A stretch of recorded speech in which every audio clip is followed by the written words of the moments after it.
Bienvenidos y bienvenidas a Deconstrucción como experiencia textual, como experiencia del pensamiento. Soy el doctor Isaac Rosler y me encanta tenerlos aquí en esta última entrega, la entrega novena sobre el ensayo de Derrida titulado La religión. Bueno, los que tuvieron la paciencia de escuchar las 8 entregas anteriores, quizás hayan sospechado que o hayan anticipado una sorpresa. La sorpresa es que pareciera que Derrida anunciaría un cierto ateísmo, ¿no? O un cierto pensamiento sin religión, pero no es así. Porque, como iremos apreciando, la deconstrucción lo que celebra son las diferencias, el diferimiento entre ideas, la discusión entre ideas quizás opuestas, similares o un poco de los dos. Lo que Derrida celebra es la aporía, la contradicción que hay en todo conocimiento, en todo saber, en todo creer, ¿no? Y bueno, lo que él justamente nos ha explicado en todos estos capítulos, en todos estos pensamientos, son las diferentes maneras de dar testimonio, las diferentes maneras de fe y creencia, las diferentes conversaciones entre la religión, la filosofía y bueno, no tanto la ciencia, pero también la ciencia empieza de un lugar de radicalización total, ¿no? Porque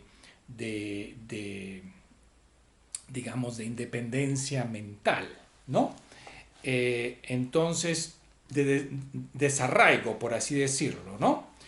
Y entonces, aquí lo que Derrida nos propone es justamente esta conversación incesante desde este lugar de la iteración, desde este lugar que es la iteración del lenguaje, pero desde que el lenguaje se itera, se susurra ante nosotros, ¿no? Es este, digamos, inicio, que nunca es un inicio ni un origen, se empieza a dividir y a multiplicar nuestras creencias y nuestra fe y nuestras verdades, ¿no? Y justamente Derrida no se deshace de ninguna creencia, ni ninguna religión, ni de ninguna filosofía. Las celebra todas pero siempre apuntando a lo que resta en ellas, al resto, ¿no? Ese resto que no se deja denominar, que no se deja apropiar. Ese resto que salva el nombre de todos los nombres. El nombre que es la palabra, la capacidad de iterar. ¿Ok? Entonces, Derrida a lo que apunta es a este espaciamiento, a este espacio, a différence, a el cora que hemos venido hablando, ¿no? Entonces, esta es la sorpresa, celebrar todas las creencias, toda la fe, todas las verdades, siempre y cuando se respete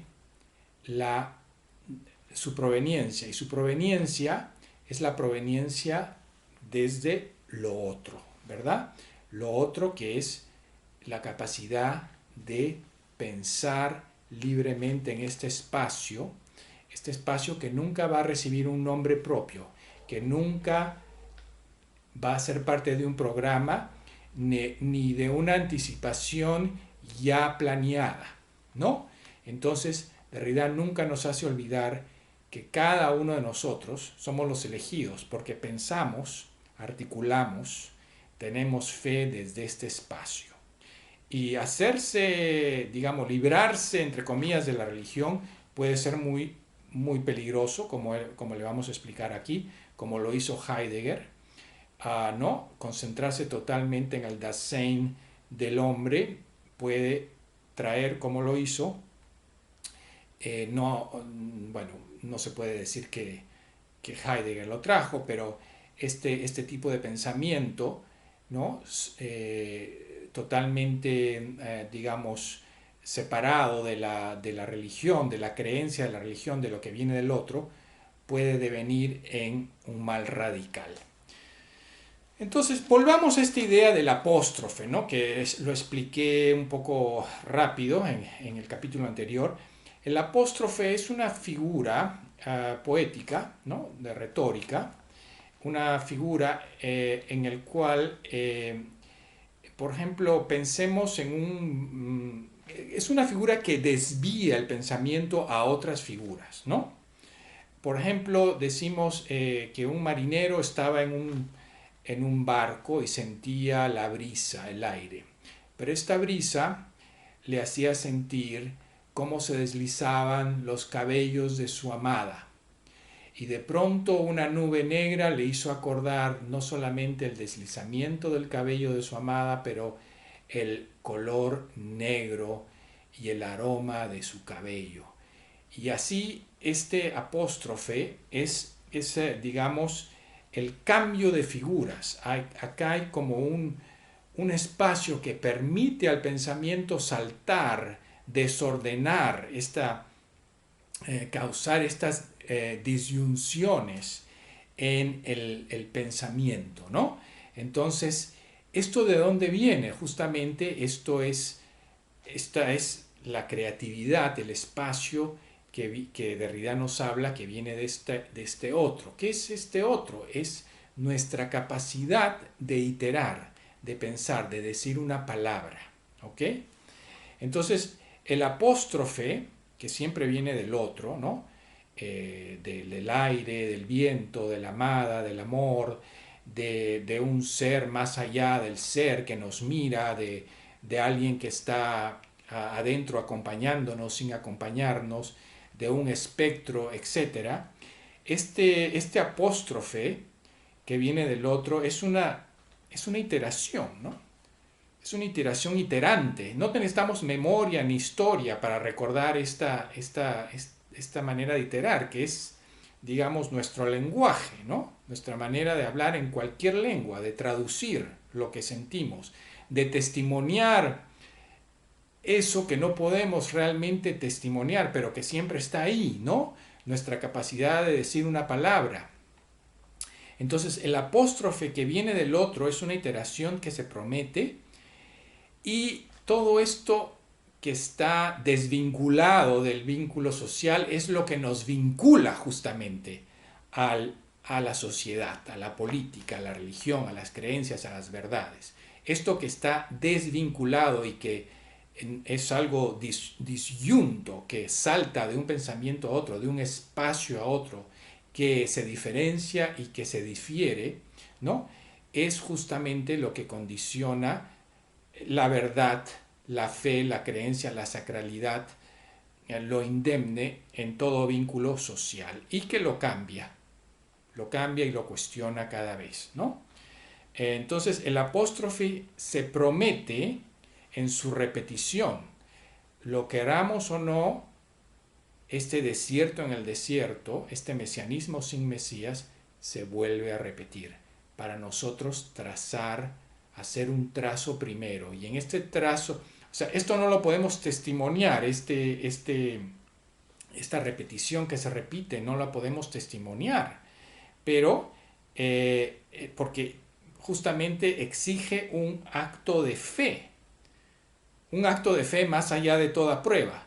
Y es ahí donde se empieza a multiplicar y dividir y, digamos, indemnizar y reempezar de nuevo nuestras ideas, nuestros conceptos, nuestra fe jurada o reflexionante o nuestra fe dogmática, etcétera, ¿verdad? Eh, pero este apóstrofe en sí, del cual no podemos en sí, no es igual nunca a sí mismo, no es en sí mismo, no está presente, no se presenta, ¿verdad? Por eso exige un acto de fe, más allá de toda prueba. Ahí nunca podrás ver ni testificar el lugar desde donde hablo, ¿verdad? Entonces hay que creer en ese milagro de lo que digo, ¿no? Ese milagro de lo que digo justamente es el acontecimiento, es acontecimal y siempre es algo textual, es una iteración, una palabra, un texto que no podemos nombrar, que no recibe un nombre, que asociamos con la cora, que tampoco es un nombre, es lo que resiste todo nombre, ¿no? Lo que salva el nombre. Salvo el nombre, es todo menos el nombre del Cora, menos ese nombre, ese espaciamiento, ese desierto en el desierto. Ojo, entonces Derrida no va contra la religión ni con ningún tipo de fe, al contrario, celebra todas las diferencias de creencias y fe, pero apunta a este resto, del cual no se concentra ninguna religión, ninguna ciencia, ¿no? Ese resto del cual parte la religión, siempre nueva, indemne, virgen, ¿verdad? Bueno, entonces justamente parte de este desencanto, de este desarraigo nuevamente, este milagro vuelve a empezar, ¿no?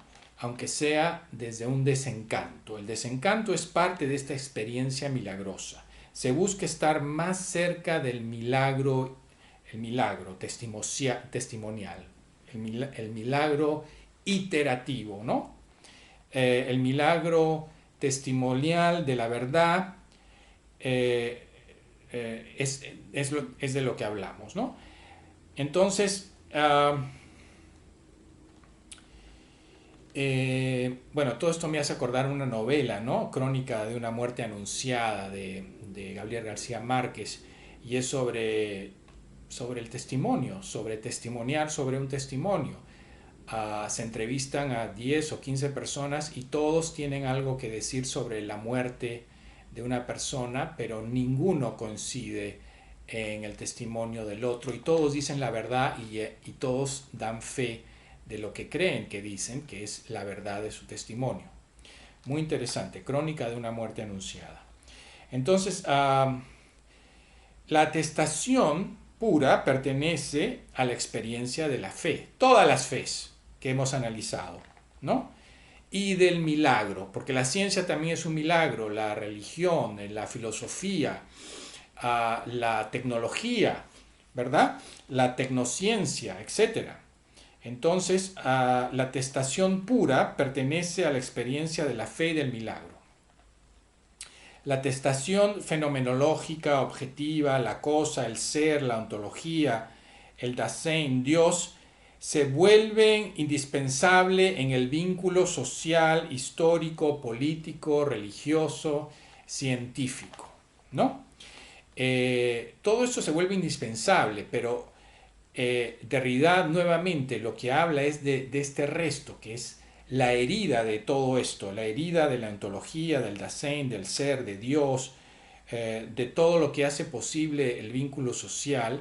Derrida pues se concentra en esto que no se puede atestar, que es el cora, es el acontecimiento, es la herida, la huella de lo inmemoriable que es iterar, es la palabra de la palabra, es esta capacidad de testimoniar sobre las cosas, de todo menos de el testimonio de lo que nos hace testimoniar, del cora, que siempre adquiere otros nombres, ¿no?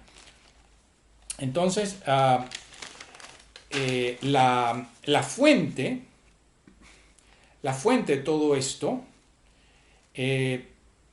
puede decirse que es una reunión y una división o ambas, ¿no? Esta capacidad de iterar, esta experiencia de la creencia, del espacio del testimonio que nunca puede ser contemporánea a sí misma, ¿no? El quora, este espaciamiento, nunca puede ser contemporánea en el tiempo y el espacio, porque siempre produce otro espacio, otro nombre. Cuando se quiere nombrar el quora en el Timeo de Platón, se le da diferentes nombres, ¿verdad? El, el receptáculo, la madre, la institutriz, o la, ¿cómo se dice? La nodriza, perdón, etcétera. Pero ninguno la nombra. Y lo que vemos es justamente el apóstrofe, la diferencia de nombres. Se van multiplicando los nombres de este espacio que resiste todo nombre, ¿no? Entonces, este espacio no se le puede dar testimonio, pero sí se le puede dar fe, una creencia, ¿no? Porque nunca es contemporánea a sí misma. Entonces, por ello se necesita la fe que le hemos visto en varias caras, ¿no? Diferentes. Se necesita la fe, la confianza testimonial. El otro viene de ese espacio que se entrelaza con la sacralización de una presencia o de una ley como ley que viene del otro, ¿no? Aunque haya desencanto de la fe o de la sacralidad, este desencanto se convierte en la condición de una nueva sacralidad, un nuevo concepto, una nueva religión, una nueva ciencia, ¿no? La desvinculación, el desarraigo, el desencanto, vuelve a clamar un vínculo, ¿verdad? Vuelve a llamar al vínculo y al milagro de la comunicación, de la iteración, del habla, del testimonio, justamente la desvinculación. Vuelve a generar una indemnización, ¿no? El desarraigo lleva a separarse de todo, hasta llegar, eso es lo que a esto nos lleva Derrida, nos lleva al límite de la fe, de la creencia, de la verdad, a los bordes de esta iteración, no nos deja distraernos de este borde, ¿verdad? Hasta llevarnos no tanto al desierto, la figura del desierto, porque sería otra metáfora de esta fe y de esta creencia, sino a un desierto en el desierto, a esta figura en donde, de la diferencia, ¿no? El desierto en el desierto. A esta figura que no se deja nombrar, ni siquiera con el nombre desierto. Un desierto en el desierto es un desierto antes del desierto, un desierto antes de la palabra desierto, un desierto donde se empieza a iterar y retirar este concepto de espacio, que no está vacío, que es un espacio justamente acontecimal. Entonces el desarraigo lleva a separarse de todo hasta llegar a un desierto en el desierto, a una igualdad, entre comillas, igualdad inconmensurable, en donde una igualdad que nunca es igual a sí misma, por eso digo entre comillas, una igualdad inconmensurable donde se vuelve a empezar el espacio, el espaciamiento de la fe, del testimonio, de la iteración, de un mesianismo sin Mesías, un mesianismo antes que cualquier Mesías, de una fe ya sea jurada, reflexiva, etcétera, ¿no? Todas las fe que hemos visto, ¿no? En donde se vuelve a unir, de una fe dogmática, que quería también recordar, todo esto se vuelve a unir, ¿no? Con lo sagrado, con lo santo, se vuelve a creer en la figura que viene del otro, todo con sus diferencias, a través de un desarraigo, ¿no? A través de un desencanto, una desvinculación. Todo esto abre de nuevo el socius a la relación con el otro, a la política y a la multiplicación de diferencias, lo cual celebra Derrida, ¿no? O sea, lo que nunca se llega a gobernar, ni dominar, ni a nombrar, es justamente este espaciamiento de las diferencias, este resto que resta incluso en el ser más allá del ser o en el ser del Dasein, del ente, etc. ¿No? Entonces, no hay origen o fuente de la religión, lo que hay es división y multiplicación de la fe y de la creencia, del apóstrofe, de lo que viene del otro. Lo que hay es iterabilidad, ese murmullo que ni siquiera escuchamos, que ni siquiera es parte del oído. Ese murmullo, ¿no? Es esa iterabilidad multiplicativa en la articulación del testimonio que puede ser un testimonio incluso del desarraigo, del desencanto, del desierto en el desierto, de lo que estamos hablando ahora. El espacio de la religión, entonces, también se difiere en los bordes de su espectralidad, ¿no? Y lo que a Derrida le interesa es esta diferencia y diferimiento de la religión en sus bordes, ¿no? En el seno de toda creencia está justamente esta diferencia, lo incalculable, el suplemento, un saber que permanece indecible, que resiste a todo nombre, un quora, un desierto en el desierto, un saber indefinible, pero que por lo mismo llama a la iteración y al nombre. Entonces, esta fe, todas las fes de las que hemos hablado, multiplica las creencias y la fiabilidad. Lo más de uno es la diferencia. La fiabilidad es el apóstrofe y es lo que cambia de una fe, a otra creencia, a otra verdad, hasta quizás tener una cierta justicia, ¿no? Un mesianismo sin Mesías. Y esto es la deconstrucción, que es ideconstruible, ¿no? Es la justicia que aún está por venir, y otras figuras que la deconstrucción desarrolla, como la democracia por venir.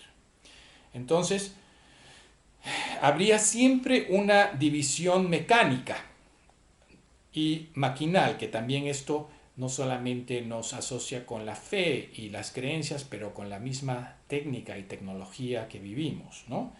Que articulamos día a día. Habría siempre una división mecánica y maquinal en las creencias, aunque sea en la creencia del desencanto y el desarraigo.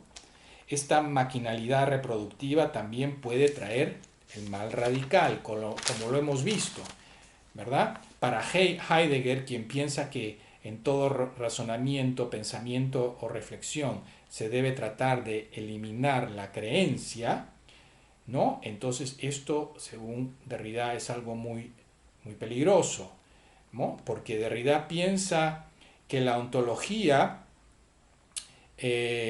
¿no?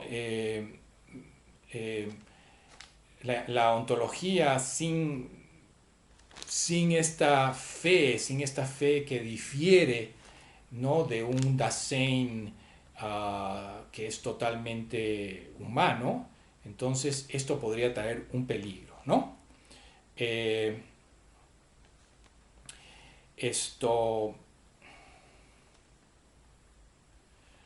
Entonces, bueno, dejemos a Heidegger por un lado, y sigamos con el, porque ya lo hemos analizado bastante, así que ahí dejémoslo.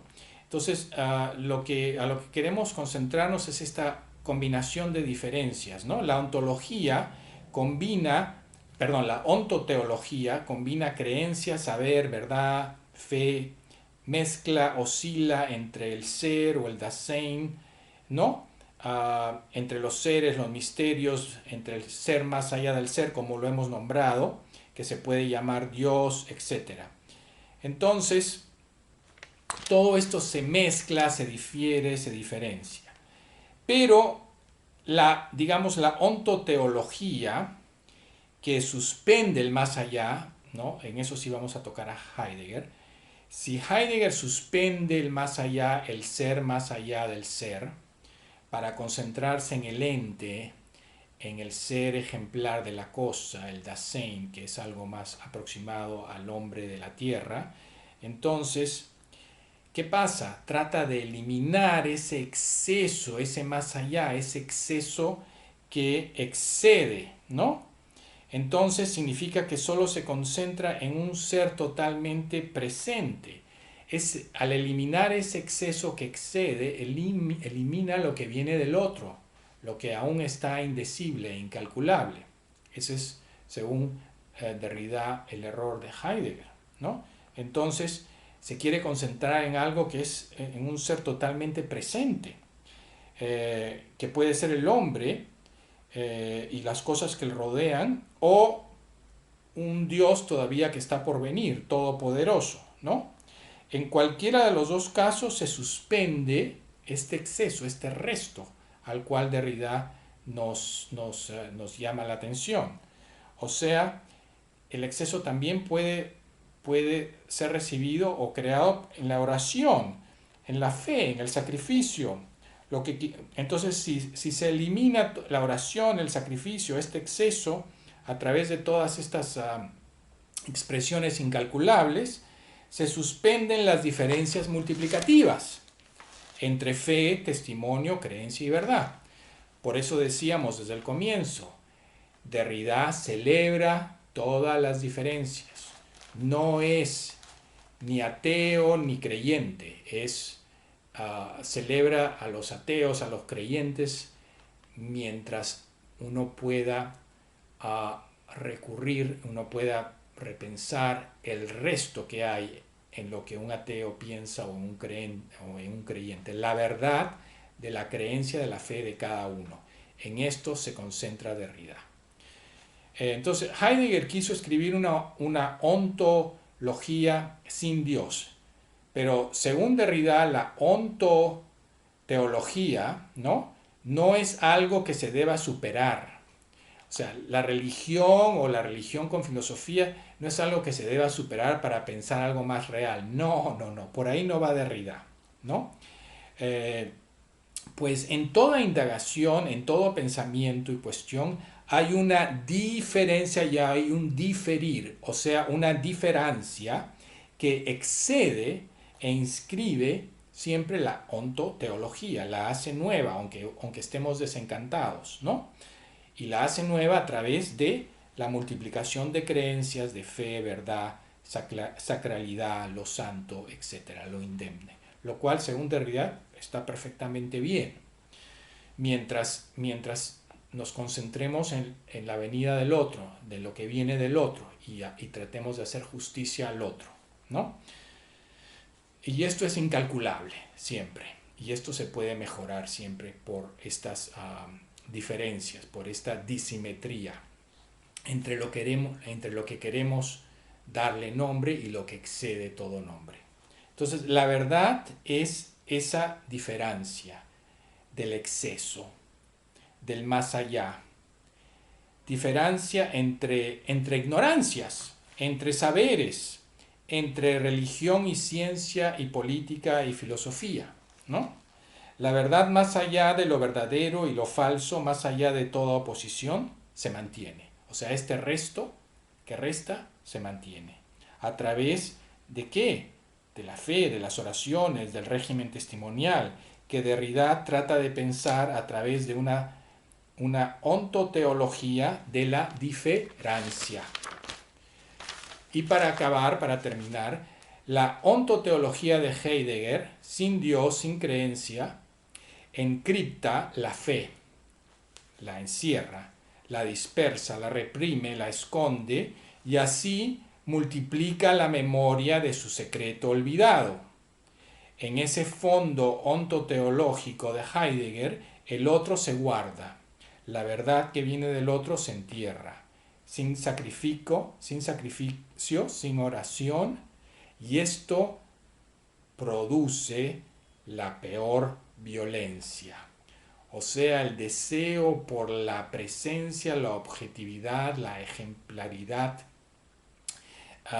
total hace que nos nos olvidemos de esta diferencia, el secreto de esta fe que nos hace creer en tantas verdades, por favor, créeme lo que te estoy diciendo, lo que te estoy testimoniando. En cambio, Heidegger dice, no, hay que buscar la verdad absoluta, la verdad presencial, la esencia, etcétera, ¿no? Entonces, eso es la peor violencia porque quiere eliminar las diferencias al máximo.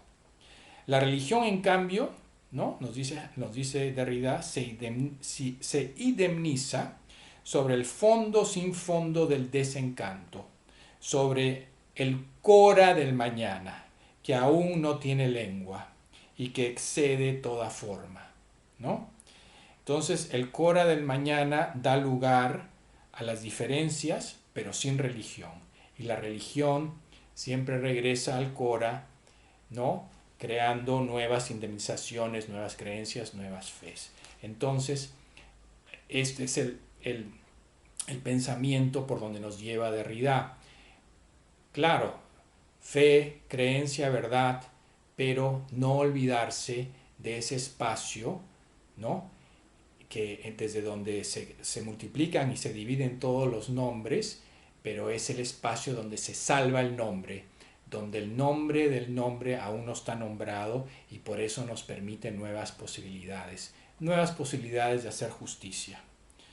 Es necesario creer con diferencias, creer en différence.